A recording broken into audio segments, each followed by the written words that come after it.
decodificar, compreender, interpretar, reter e aplicar.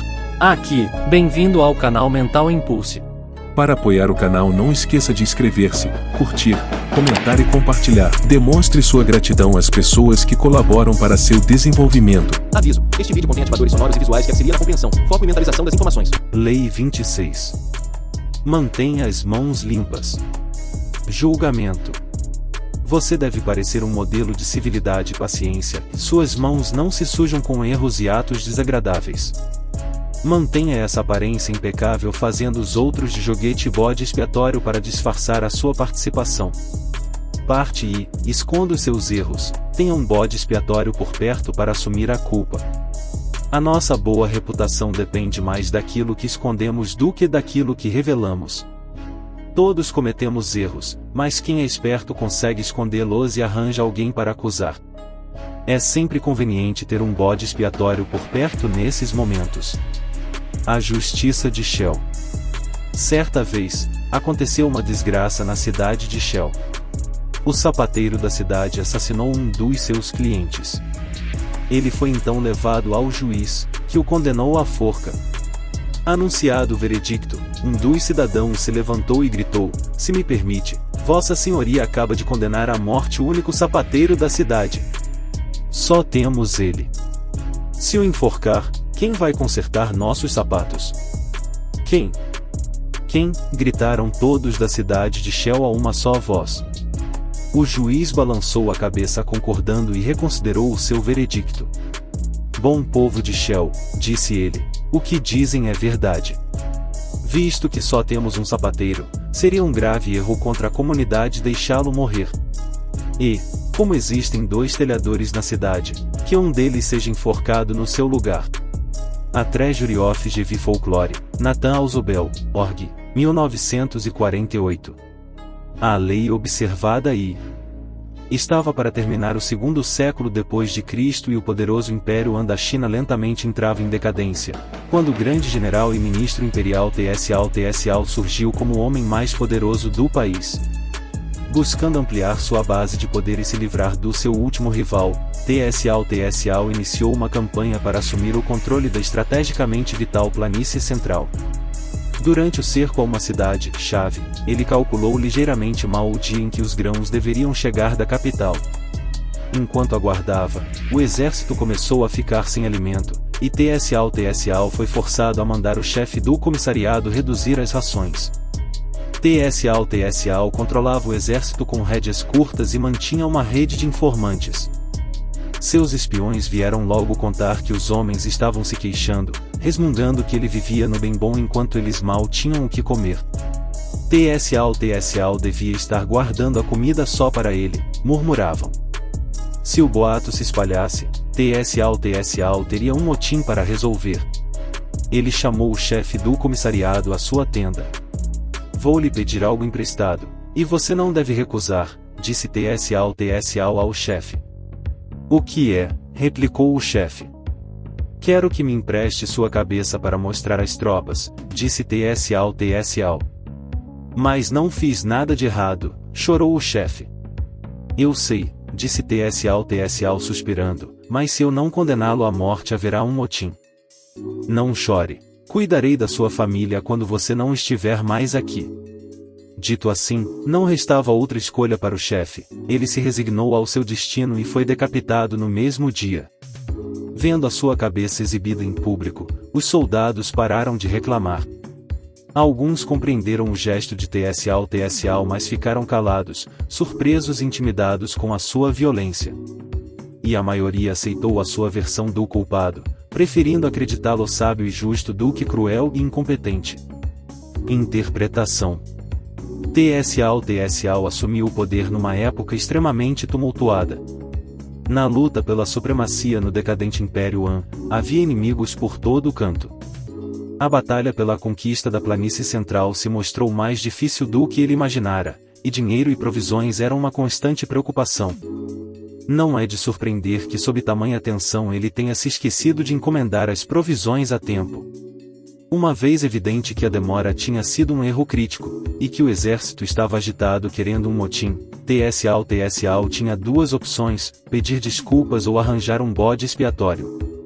Compreendendo o funcionamento do poder e a importância das aparências como ele compreendia, TSAO nem pensou, procurou logo ao redor a cabeça mais conveniente e serviu-a de imediato. Erros ocasionais são inevitáveis. O mundo é imprevisível demais. As pessoas no poder, entretanto, não se destroem pelos erros cometidos, mas pela forma como lidam com eles. Como cirurgiões, precisam cortar fora o tumor rápida e irrevogavelmente.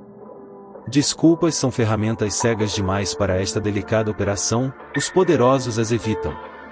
Ao se desculpar, você abre a porta para todos os tipos de dúvida sobre a sua competência, suas intenções, sobre outros erros que você talvez não tenha confessado. Desculpas não satisfazem a ninguém e um pedido de perdão deixa todo mundo constrangido. O erro não desaparece com uma desculpa, ele cresce e se inflama. Melhor cortar fora imediatamente, distrair as atenções de você, e focalizá-las sobre um bode expiatório conveniente antes que as pessoas tenham tempo de pensar na sua responsabilidade ou possível incompetência. Eu prefiro trair o mundo inteiro do que deixar que o mundo me traia. General TSAO, c. 155, 220 d.C. A lei observada segunda.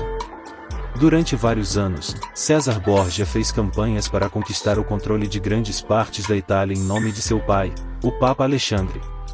Em 1500, ele conseguiu tomar a Romagna, no norte da Itália. A região há anos vinha sendo dominada por uma série de senhores gananciosos que saquearam suas riquezas em proveito próprio. Sem polícia ou qualquer outra força disciplinadora, ela havia decaído na ilegalidade, com áreas inteiras governadas por ladrões e famílias disputando entre si. Para estabelecer a ordem, César nomeou um general de divisão da região, Remiro de Orco, homem cruel e vigoroso, segundo Nicolau Maquiavel. César deu poderes absolutos a Diorco. Com energia e violência, Diorco estabeleceu uma justiça brutal e severa na Romagna, e em breve livrou-a de quase todos os seus elementos ilegais. Mas, no seu zelo, ele às vezes exagerava e depois de uns 2 anos a população local ficou ressentida e até o odiou. Em dezembro de 1502, César tomou uma atitude decisiva. Primeiro fez saber que não aprovava os atos cruéis e violentos de Diorco, que se originavam da natureza agressiva do militar. Depois, no dia 22 de dezembro, mandou prender Diorco na cidade de Cesena e, no dia seguinte ao Natal, o povo da cidade acordou e viu um espetáculo estranho no meio da praça: o corpo decapitado de Diorco, vestido luxuosamente com uma capa de cor púrpura, a cabeça empalada ao seu lado, a faca ensanguentada e o bloco do carrasco ao lado da cabeça. Segundo Maquiavel, encerrando seus comentários sobre o caso, a ferocidade desta cena deixou o povo ao mesmo tempo surpreso e satisfeito. Interpretação: César Borgia era um mestre no jogo do poder. Sempre planejando com antecedência vários movimentos, ele armava para seus inimigos as armadilhas mais inteligentes. Por isto Maquiavel o exaltou mais do que a todos os outros em O Príncipe. César previu o futuro com interessante clareza na Romagna, só a justiça brutal colocaria ordem na região. O processo levaria muitos anos, e no início o povo o aceitaria. Mas em breve faria muitos inimigos, e os cidadãos se ressentiriam com a imposição de uma justiça tão implacável, especialmente por um estranho. O próprio César, portanto, não poderia ser visto como agente desta justiça. O ódio do povo causaria muitos problemas no futuro. Então ele escolheu o único homem capaz de fazer o trabalho sujo, sabendo de antemão que assim que a tarefa estivesse cumprida teria de exibir a cabeça de Diorco espetada num mastro. O bode expiatório neste caso foi planejado desde o início. No caso de TSAO, o bode expiatório foi um homem totalmente inocente. Na Romagna, foi uma arma ofensiva no arsenal de César que permitiu que ele fizesse o trabalho sujo sem manchar de sangue as próprias mãos. Com este segundo tipo de bode expiatório é de bom senso afastar-se do homem da machadinha num determinado momento, seja deixando-o oscilar ao vento ou, como César, entregando-o à justiça. Não só você evita se envolver no problema, como pode parecer aquele que o resolve. Os atenienses mantinham regularmente uma quantidade de seres degradados inúteis, e quando acontecia uma calamidade, tal como uma praga, enchente ou escassez de alimentos, estes bodes expiatórios eram levados, e depois sacrificados, aparentemente apedrejados do lado de fora da cidade. The Golden Bowl, Sir James George Frazer, de 1854 a 1941. As chaves do poder. O uso de bodes expiatórios é tão antigo quanto a própria civilização, e podemos encontrar exemplos em culturas do mundo inteiro. A ideia principal por trás destes sacrifícios é passar a culpa e o pecado para uma figura externa, objeto, animal ou homem, que depois é banida ou destruída. Os hebreus costumavam pegar um bode vivo, daí o termo bode expiatório, sobre cuja cabeça o sacerdote colocava ambas as mãos enquanto confessava os pecados dos filhos de Israel. Depois de transferidos esses pecados para o animal, ele era levado para o deserto e lá ficava abandonado. No caso dos atenienses e dos astecas, o bode expiatório era humano, quase sempre uma pessoa alimentada e criada com este objetivo. Visto-se considerar que a fome e as pragas eram castigos impostos pelos deuses aos humanos por seus maus atos, o povo sofria não só com a fome e as pragas, mas com a culpa também. Eles se livravam desse sentimento de culpa transferindo para uma pessoa inocente, cuja morte tinha a intenção de satisfazer os poderes divinos e banir o mal entre eles. É uma atitude extremamente humana de não procurar dentro de si mesmo a razão de um erro ou crime, mas sim olhar para fora e colocar a culpa num objeto conveniente. Enquanto a praga assolava Tebas, Édipo procurava a causa por toda parte, exceto nele mesmo e no seu próprio pecado de incesto, que ofendera tantos deuses e ocasionara o mal. Esta profunda necessidade de externar a própria culpa, de projetá-la em outra pessoa ou objeto tem um poder imenso, que os astutos sabem como controlar. O sacrifício é um ritual, talvez o mais antigo de todos, e o ritual também é uma fonte de poder. Na morte de Diorco, observe a exibição ritualista e simbólica do corpo por César. Ao estruturá-la de forma tão dramática, ele focalizou a culpa fora dele.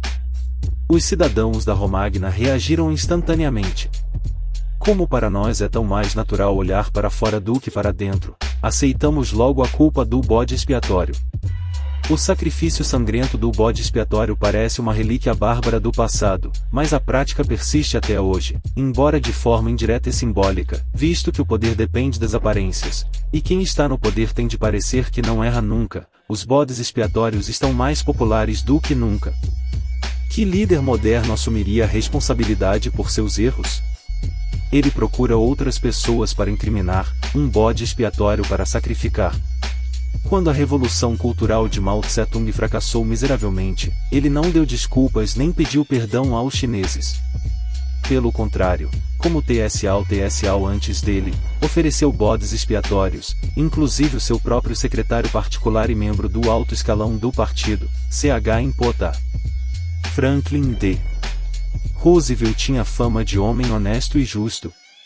Ao longo de toda a sua carreira, entretanto, ele enfrentou muitas situações em que ser um bom sujeito significaria um desastre político, mas ele não poderia ser visto como agente de um jogo sujo.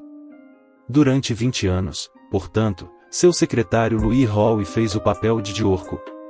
Ele fazia os negócios nos bastidores, manipulava a imprensa, manobrava campanhas clandestinas. E sempre que se cometia um erro, ou vinha a público um truque sujo contradizendo a imagem cuidadosamente elaborada de Roosevelt, Hall servia de bode expiatório, e nunca se queixou disso. Além de convenientemente desviar a culpa, o bode expiatório serve de alerta aos outros. Em 1631 tramava-se para tirar do poder o cardeal francês, Richelieu, um complô conhecido como o Dia dos Trouxas.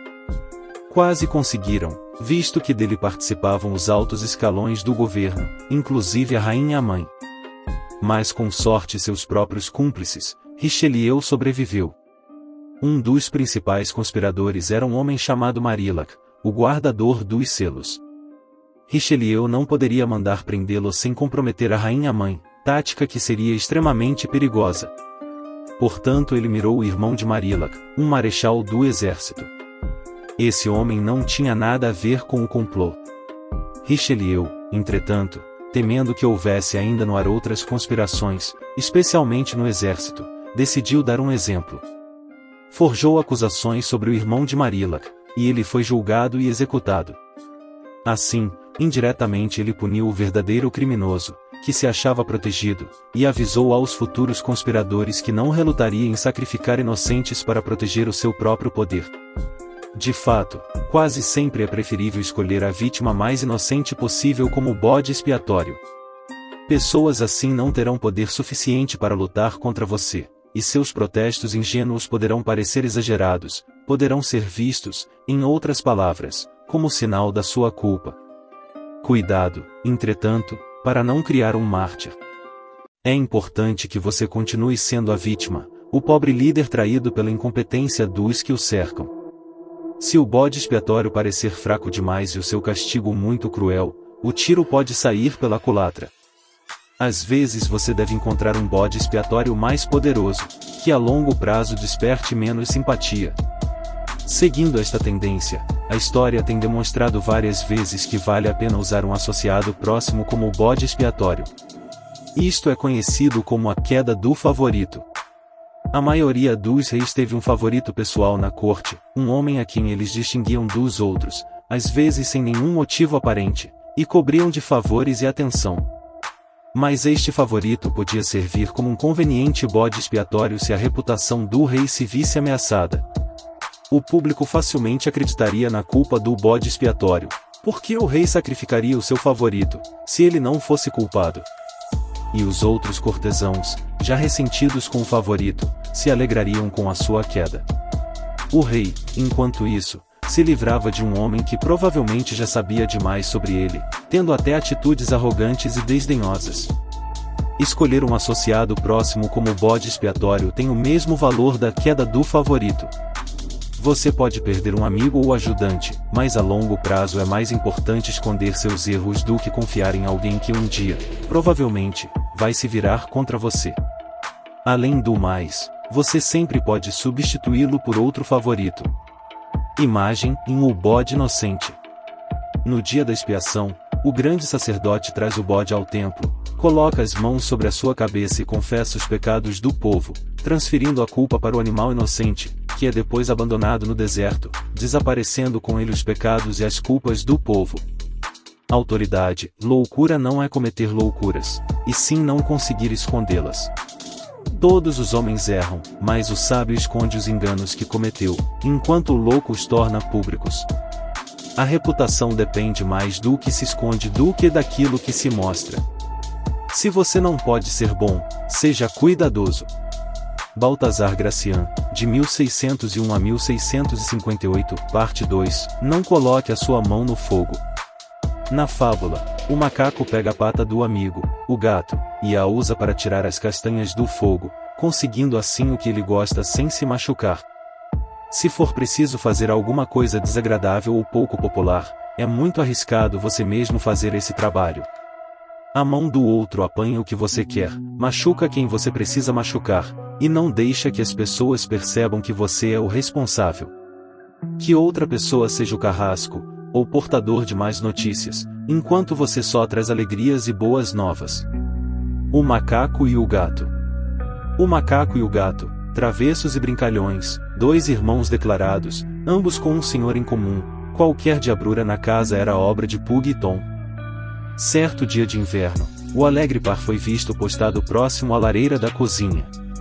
Entre os rubros carvões a cozinheira colocará cuidadosamente algumas gordas castanhas para assar, e de onde exalava uma forte fragrância oleosa que chegou às narinas do macaco. Tom, diz, matreiro Pug, não poderíamos nós dois saborear esta sobremesa que a cozinheira está preparando? Se eu tivesse as suas garras, eu tentaria logo, empreste-me uma pata, será um golpe de mestre. Assim dizendo, ele pegou a pata do prestativo colega, agarrou a fruta e a enfiou na boca. Nisso voltou a senhora do templo, e rápidos gatunos se escafederam. Tom, por sua parte na pilhagem, ficou com a dor, enquanto Pug, com a guloseima, adoçou o seu paladar.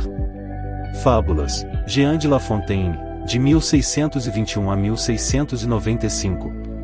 A lei observada e em 59 a.C., Cleópatra, a futura rainha do Egito, então com 10 anos de idade, assistiu ao pai, Ptolomeu XII, ser derrubado do trono e banido por obra das suas filhas mais velhas, suas próprias irmãs. Uma das filhas, Berenice, liderou a rebelião e, para ter certeza de que governaria o Egito sozinha, mandou prender as outras irmãs e assassinou o marido.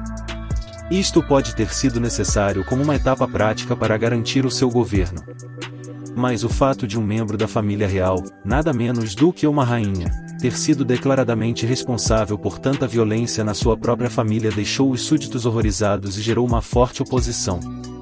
4 anos depois essa oposição conseguiu recolocar Ptolomeu no poder, e ele imediatamente mandou decapitar Berenice e as outras irmãs mais velhas. Em 51 a.C., Ptolomeu morreu, deixando 4 filhos como herdeiros. Segundo a tradição no Egito, o filho mais velho, Ptolomeu XIII, com apenas 10 anos na época, casou com a irmã mais velha, Cleópatra, agora com 18 anos, e o casal subiu junto ao trono, como rei e rainha. Nenhum dos 4 filhos ficou satisfeito com isto, todos, inclusive Cleópatra, queriam mais poder. Cleópatra e Ptolomeu começaram a brigar, cada um tentando afastar o outro. Em 48 a.C., com a ajuda de uma facção do governo que temia as ambições de Cleópatra, Ptolomeu conseguiu forçar a irmã a fugir do país, ficando sozinho como único governante. No exílio, Cleópatra conspirou. Ela queria governar sozinha e restituir ao Egito a sua antiga glória, meta que ela achava que nenhum dos irmãos seria capaz de atingir, mas, enquanto eles vivessem, ela não poderia realizar o seu sonho.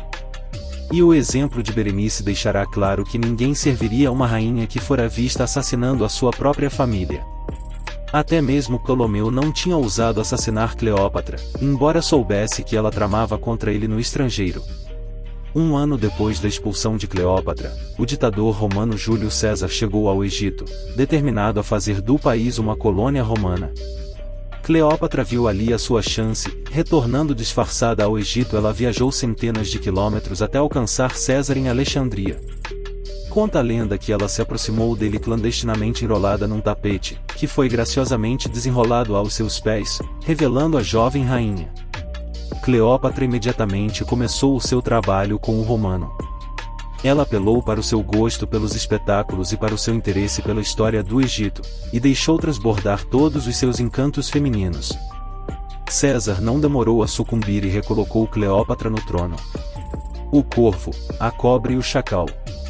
Certa vez um corvo e a sua esposa construíram um ninho numa árvore. Uma cobra grande subiu no tronco e comeu os filhotes enquanto ainda estavam chocando. O corvo não queria se mudar dali porque gostava muito da árvore, por isso foi se aconselhar com o amigo chacal. Arquitetaram um plano de ação. O corvo e a esposa saíram para executá-lo.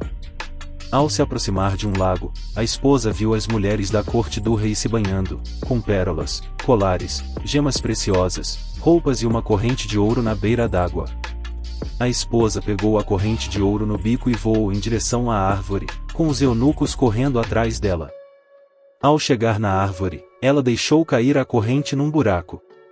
Quando os homens subiram na árvore em busca da corrente, viram a cabeça inchada da cobra. Assim eles mataram a cobra a pauladas, recuperaram a corrente de ouro e voltaram para o lago. E o corvo viveu para sempre feliz com a sua esposa. Um conto do Panchatantra, século IV, recontado em A Arte do Poder, Rua G.H. S.I.U., 1979. Os irmãos de Cleópatra se agitaram, ela lhes havia passado a perna. Ptolomeu XIII não quis esperar para ver o que aconteceria em seguida, e do seu palácio em Alexandria, ele convocou um grande exército para marchar sobre a cidade e atacar César. Em resposta, César imediatamente colocou Ptolomeu e o resto da família em prisão domiciliar. Mas a irmã mais nova de Cleópatra, Arsinoé, fugiu do palácio e se colocou à frente das tropas egípcias que se aproximavam, proclamando-se rainha do Egito. Agora Cleópatra finalmente viu a sua chance, convenceu César a libertar Ptolomeu da prisão domiciliar, se ele concordasse em intermediar uma trégua. É claro que ela sabia que ele ia fazer exatamente o contrário, ele disputaria com Arsinoé o controle do exército egípcio. Mas isto seria vantagem para Cleópatra, pois dividiria a família real. Melhor ainda, daria a César a chance de derrotar e matar seus irmãos em combate. Com reforço de tropas vindas de Roma, César rapidamente derrotou os rebeldes. Na retirada dos egípcios, Ptolomeu se atirou no Nilo. César capturou Arsinoé e a mandou para Roma como prisioneira.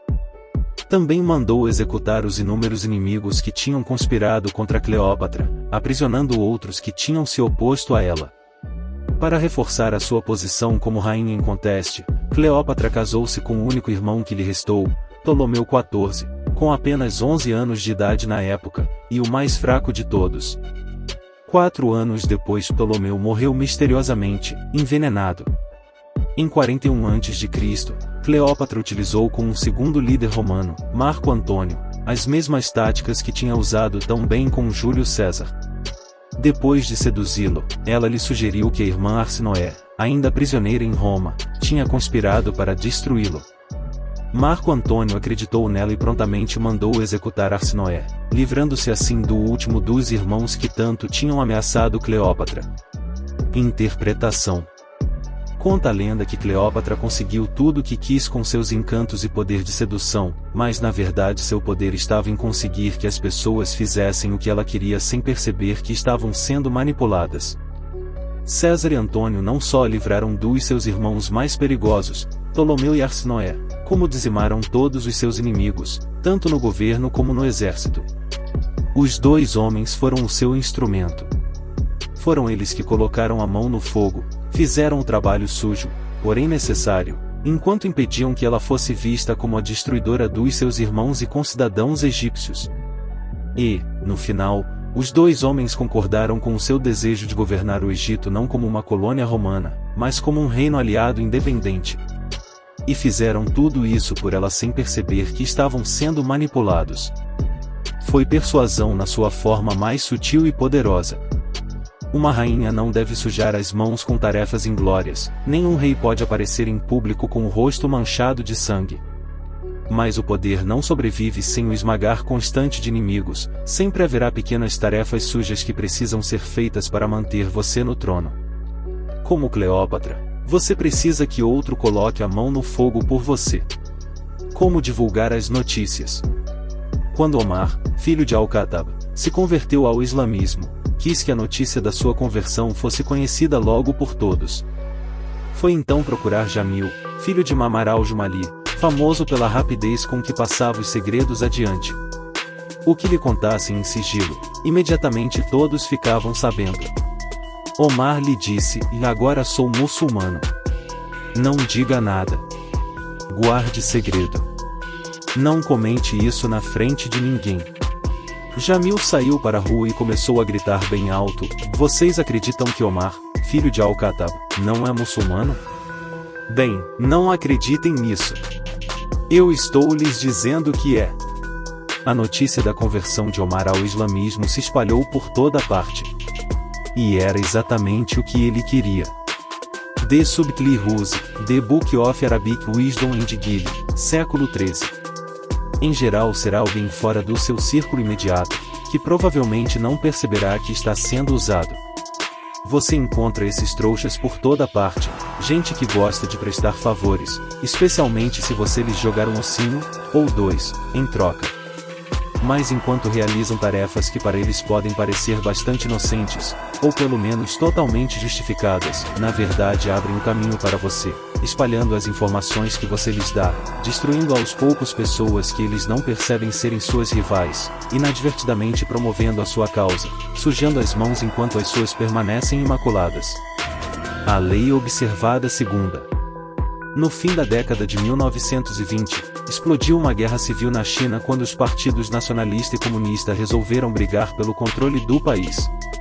Em 1927, Chiang Kai-shek, o líder nacionalista, jurou matar até o último comunista, e nos anos seguintes quase conseguiu isso, empurrando tanto seus inimigos que, em de 1934 a 1935, os forçou a longa marcha, uma retirada de 950 quilômetros do sudeste até o remoto noroeste, por um terreno agreste, na qual a maioria das suas fileiras foi dizimada. No final de 1936, Xian planejou uma última ofensiva para limpá-los do mapa, mas foi apanhado num motim e seus próprios soldados o capturaram, entregando-o aos comunistas. Agora ele só poderia esperar pelo pior.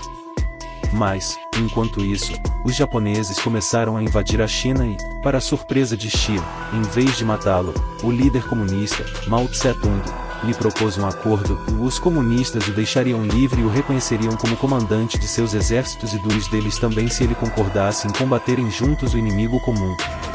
Xian esperava ser torturado e executado, agora não podia acreditar na sua sorte. Como estes vermelhos estavam moles. Sem ter de combater uma ação na retaguarda contra os comunistas, ele sabia que podia derrotar os japoneses e daqui a alguns anos, voltar e destruir os vermelhos facilmente. Ele só tinha a ganhar concordando. Os comunistas continuaram combatendo os japoneses como vinham fazendo, com táticas de guerrilha, enquanto os nacionalistas faziam uma guerra mais convencional. Juntos, depois de tantos anos, eles conseguiram afastar os japoneses. Agora, entretanto, Xian finalmente compreendia o verdadeiro plano de Mao. Seu próprio exército tinha enfrentado a violência da artilharia japonesa, estava muito enfraquecido e levaria alguns anos para se recuperar. Mas os comunistas não só tinham evitado o confronto direto com os japoneses, como usaram o tempo para recuperar suas energias e espalhar e conquistar bolsões de influência por toda a China. Assim que terminou a guerra contra os japoneses, recomeçou a guerra civil, mas, desta vez, os comunistas cercaram os enfraquecidos nacionalistas e lentamente os derrotaram. Os japoneses foram a pata do gato para Mao, inadvertidamente preparando o campo para os comunistas e tornando possível a sua vitória sobre Chiang Kai-shek. O louco e o sábio. Um sábio, que passeava sozinho, foi perturbado por um louco que lhe jogava pedras na cabeça. Voltando-se para olhá-lo de frente, ele disse: "Belo lance, meu rapaz. Aceite estes francos. Seu esforço vale bem mais do que um simples agradecimento. Todo esforço merece a sua recompensa. Mas está vendo aquele homem ali? Ele tem mais do que eu. Jogue-lhe algumas das suas pedras, e elas lhe valerão um bom pagamento." Mordendo a isca, o idiota se apressou a repetir a afronta com o outro nobre cidadão. Desta vez suas pedradas não foram retribuídas em dinheiro. Criados aparecem correndo e, agarrando-o, quebraram-lhe todos os ossos. Na corte dos reis há pestes assim, desprovidas de bom senso, eles fazem os seus senhores rirem às suas custas. Para calar a sua tagarelice você deve castigá-los grosseiramente. Talvez você não seja forte o bastante. Melhor convencê-los a atacar outra pessoa, capaz de fazer mais do que lhe retribuir à altura. Fábulas selecionadas, Jean de La Fontaine, de 1621 a 1695. Interpretação. A maioria dos líderes que aprisionaram inimigos tão poderosos como Chiang Kai-shek teria se garantido mandando matá-los. Mas ao fazer isso perderiam a chance que Mao aproveitou. Sem o experiente Xian como líder dos nacionalistas, a luta para expulsar os japoneses poderia ter durado muito mais tempo, com resultados devastadores. Mao era esperto demais para deixar que a raiva estragasse a oportunidade de matar dois pássaros com um só tiro. Em essência, Mao usou as duas patas do gato para ajudá-lo a conquistar a vitória total. Primeiro ele espertamente jogou a isca para Xian se encarregar da guerra contra os japoneses. Mao sabia que os nacionalistas liderados por Xian fariam a maior parte do esforço na luta e conseguiriam tirar os japoneses da China, se não tivessem que se preocupar em combater os comunistas ao mesmo tempo. Os nacionalistas, então, foram a primeira pata, usada para expulsar os japoneses. Porém Mao também sabia que no processo de liderar a guerra contra os invasores a artilharia japonesa e o apoio aéreo dizimariam as forças convencionais dos nacionalistas, provocando danos que os comunistas levariam décadas para causar. Por que desperdiçar tempo e vidas, se os japoneses poderiam fazer o trabalho rapidamente? Foi esta política sábia de usar uma pata e depois a outra que permitiu que os comunistas vencessem. Há duas utilidades para a pata do gato: salvar as aparências, como fez Cleópatra, e economizar energia e esforço.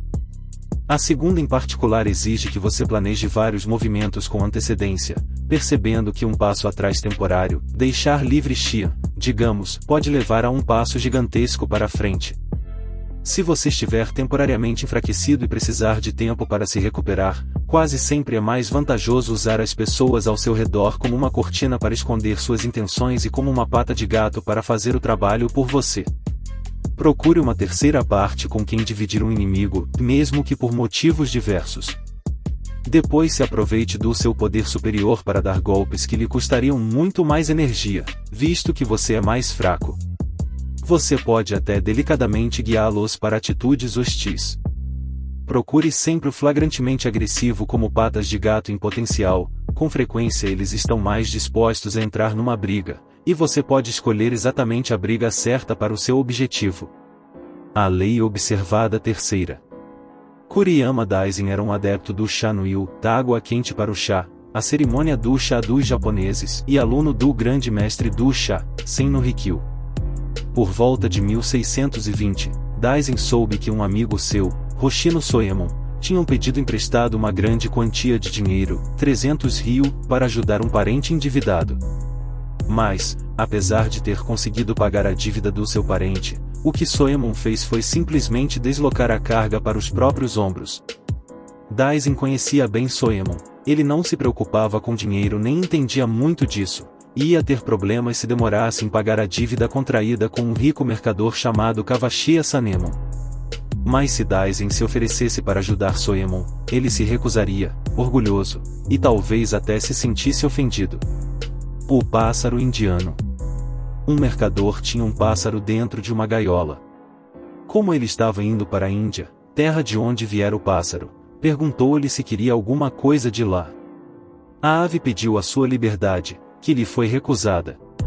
Então ela pediu ao mercador que fosse visitar uma floresta na Índia e anunciasse a sua prisão aos pássaros livres que ali viviam. O mercador foi, e mal começou a falar quando uma ave selvagem, parecida com a sua, caiu de uma árvore, desacordada. O mercador achou que ela devia ser parente do seu pássaro, e ficou triste por ter provocado a sua morte. Chegando a casa, o pássaro lhe perguntou se trazia boas notícias da Índia. Não, disse o mercador, temo trazer mais notícias. Um dos seus parentes desmaiou e caiu aos meus pés quando mencionei o seu cativeiro. Mal essas palavras foram pronunciadas, o pássaro do mercador desmaiou e caiu no fundo da gaiola.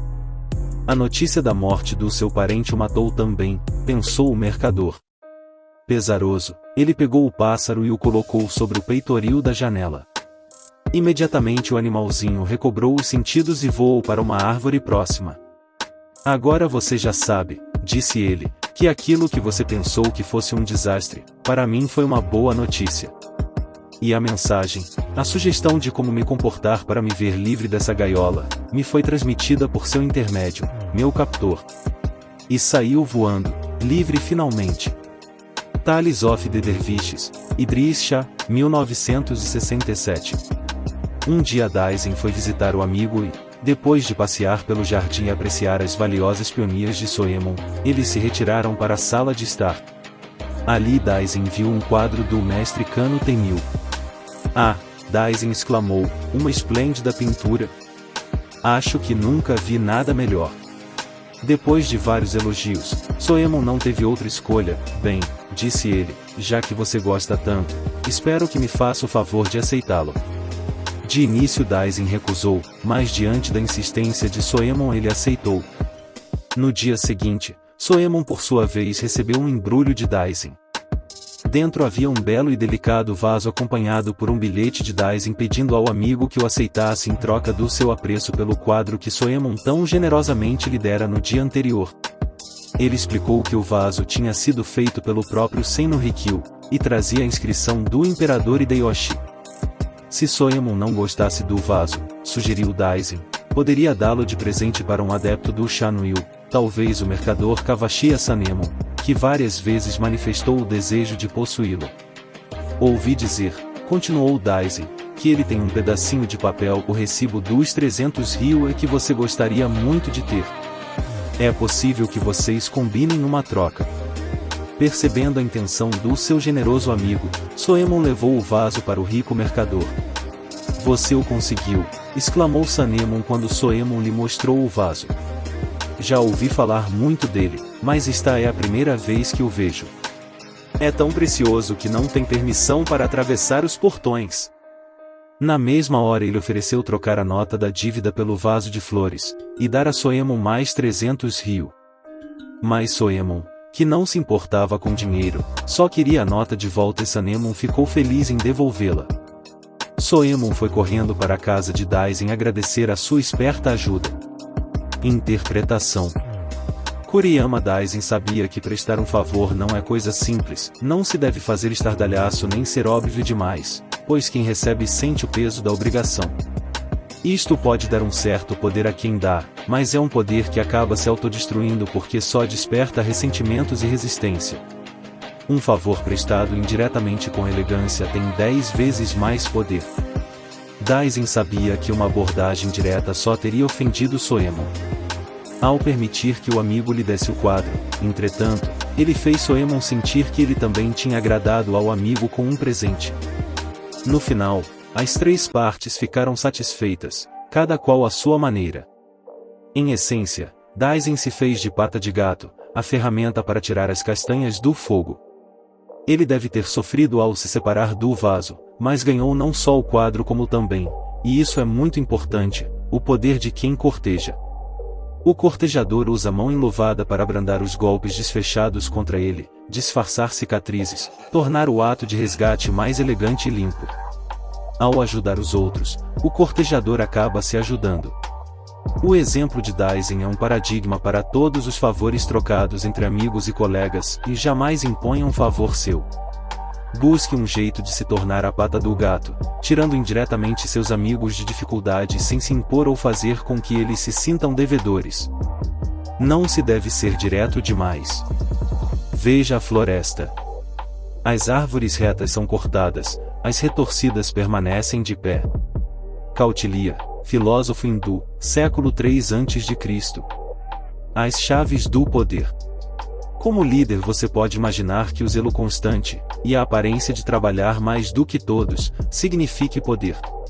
Na verdade, entretanto, tudo isso tem um efeito contrário e sugere fraqueza. Por que você trabalha tanto?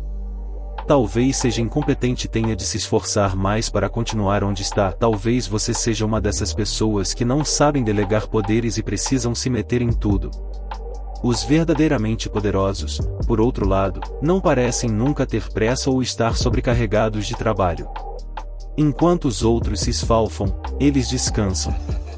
Sabem onde encontrar quem que vai labutar enquanto eles poupam suas energias, e não queimam suas mãos no fogo. Similarmente, você pode achar que assumindo trabalho sujo, envolvendo-se diretamente em ações desagradáveis, está impondo seu poder e inspirando temor. De fato, você está mostrando uma imagem feia e abusiva da sua alta posição. Pessoas verdadeiramente poderosas não sujam as mãos. Ficam cercadas apenas de coisas boas, e só anunciam conquistas gloriosas. Davi e Betsabá.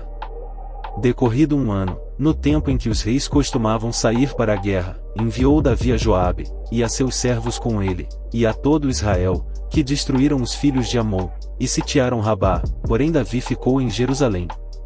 Uma tarde, levantou-se Davi do seu leito, e andava passeando no terraço da sua casa real, daí viu uma mulher que estava tomando banho, era muito formosa. Davi mandou perguntar quem era.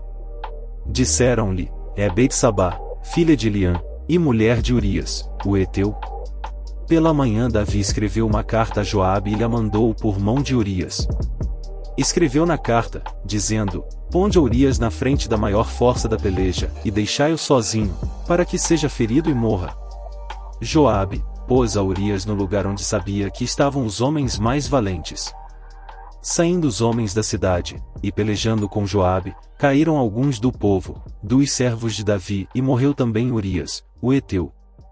Então Joabe enviou notícias, e fez saber a Davi tudo o que se dera na batalha. Ouvindo pois a mulher de Urias que seu marido era morto, ela o pranteou. Passado o luto, Davi mandou buscá-la e a trouxe para o palácio, tornou-se ela sua mulher e lhe deu à luz um filho. Velho Testamento, Samuel 2:11-12. Frequentemente você verá que é preciso, é claro, gastar energia ou ter uma atitude nociva porém necessária. Mas, você não deve nunca parecer que é o agente dessa ação. Encontre alguém para sujar as mãos por você. Desenvolva a arte de encontrar, usar e, no devido tempo, se livrar dessas pessoas depois de cumprido seu papel de pata do gato. Na véspera de uma importante batalha naval, o grande estrategista chinês do século III, Zhuge Liang, se viu falsamente acusado de trabalhar em segredo para o outro lado. Como prova da sua lealdade, seu comandante mandou que ele produzisse 100.000 flechas para o exército em 3 dias, ou morreria. Em vez de tentar fazer as flechas, uma tarefa impossível, Liang pegou uma dúzia de barcos e mandou amarrar montes de palha ao lado de cada um deles. No fim da tarde, quando o rio costumava ficar coberto de neblina, ele arrastou os barcos em direção ao campo inimigo. Temendo uma armadilha do astuto Zhuge Liang, o inimigo não usou os seus próprios barcos para atacar os do adversário, que mal conseguia enxergar, mas fez chover sobre eles uma nuvem de flechas atiradas da margem. À medida que os barcos de Liang se aproximavam, ele ia aumentando a chuva de flechas, que ficavam espetadas na palha. Depois de várias horas, os homens escondidos a bordo desceram rapidamente o rio com os barcos até onde Zhuge Liang os encontrou e recolheu as suas 100.000 flechas. Zhuge Liang jamais fazia um trabalho que outros poderiam fazer por ele, estava sempre imaginando truques desse tipo. A chave para o planejamento de uma estratégia assim é a capacidade de pensar com antecedência, de imaginar formas de atrair os outros para fazer o trabalho por você. Um elemento essencial para que esta estratégia funcione é disfarçar o seu objetivo, envolvendo numa capa de mistério, como os estranhos barcos inimigos que surgem indistintamente no meio da névoa. Se os seus rivais não têm certeza do que você está querendo, acabarão reagindo de forma a se prejudicar. De fato, eles é que sujarão as mãos por você. Se você disfarça suas intenções, fica muito mais fácil guiá-los para fazer exatamente o que você quer que seja feito, mas prefere não fazer você mesmo. Isto pode exigir a execução anterior de vários movimentos, como uma bola de bilhar que ricocheteia nos cantos algumas vezes antes de acertar a caçapa. O trapaceiro americano do início do século XX, Yellow Kid Vaihio, sabia que, por mais hábil que fosse, se abordasse diretamente o otário rico perfeito, sendo ele um estranho, o sujeito ficaria desconfiado. Por isso Vaihio procurava alguém que o otário já conhecesse para sujar as mãos por ele, alguém numa posição inferior na hierarquia e que fosse um alvo improvável, menos suspeito. Vaihio fazia esse alguém se interessar por um esquema que prometia render uma enormidade de dinheiro. Convencido de que o esquema era para valer, ele em geral sugeria, sem ninguém o lembrar disso, que seu chefe ou amigo rico também deveria participar, com mais dinheiro para investir. Esse chefe ou amigo aumentaria o tamanho do bolo e todos ganhariam mais. O sujeito que servia de pata de gato, então, envolveria o rico otário, que era o alvo de Vaihio desde o início, mas que não desconfiaria de uma armadilha, visto que o seu confiável subordinado é que o tinha amarrado. Artifícios desse tipo são em geral a melhor maneira de abordar a pessoa com poder, e use um associado ou subordinado para fazer a ligação entre você e o seu alvo principal. O pata de gato estabelece a sua credibilidade e o protege da desagradável aparência de estar exagerando na bajulação. A maneira mais fácil e eficaz de se aproveitar da pata do gato quase sempre é dando-lhe uma informação falsa que ele vai logo contar para o seu alvo principal. Informações falsas ou inventadas são uma arma poderosa, especialmente se divulgadas por um trouxa de quem ninguém desconfia. Você vai ver que é muito fácil bancar o inocente e não deixar ninguém perceber a origem delas. O estratégico terapeuta Milton H. Erickson costumava ter entre seus pacientes casais em que a esposa queria fazer a terapia, mas o marido se recusava terminantemente. Em vez de se cansar tentando tratar diretamente com o homem, Erickson atendia a esposa sozinha e, conforme ela ia falando, ele inseria na conversa interpretações do comportamento do marido que ele sabia que o irritariam. Com certeza, ela ia contar para o marido que o médico tinha dito. Depois de algumas semanas, ele já estava tão furioso que acaba insistindo em acompanhar a mulher, para acertar as contas com o médico. Finalmente, há ocasiões em que se oferecer deliberadamente para tirar a castanha do fogo pode lhe dar um grande poder. É o ardil do perfeito cortesão. Seu símbolo é Sir Walter Raleigh, que certa vez colocou seu casaco na lama para que a Rainha Elizabeth não sujasse os sapatos. Como um instrumento que protege um senhor ou um par de coisas desagradáveis ou perigosas, você ganha um imenso respeito, que mais cedo ou mais tarde dará seus dividendos. E lembre-se, se conseguir dar a sua assistência de uma forma sutil e graciosa, em vez de se mostrar orgulhoso e incômodo, sua recompensa será ainda mais satisfatória e poderosa. Imagem em A Pata do Gato. Tem longas garras para pegar as coisas. É macia e acolchoada. Apodere-se do gato e use a sua pata para tirar as coisas do fogo, para segurar o inimigo, para brincar com o rato antes de devorá-lo. Às vezes você machuca o gato, mas em geral ele nem sente. Autoridade, faça você mesmo tudo o que for agradável, para o que for desagradável você usa os outros. Com o primeiro procedimento você sai favorecido, com o segundo você desvia a má vontade. Negócios importantes quase sempre exigem recompensas e punições. De você só deve vir o que é bom, o ruim virá dos outros. Baltazar Gracian, de 1601 a 1658, o inverso.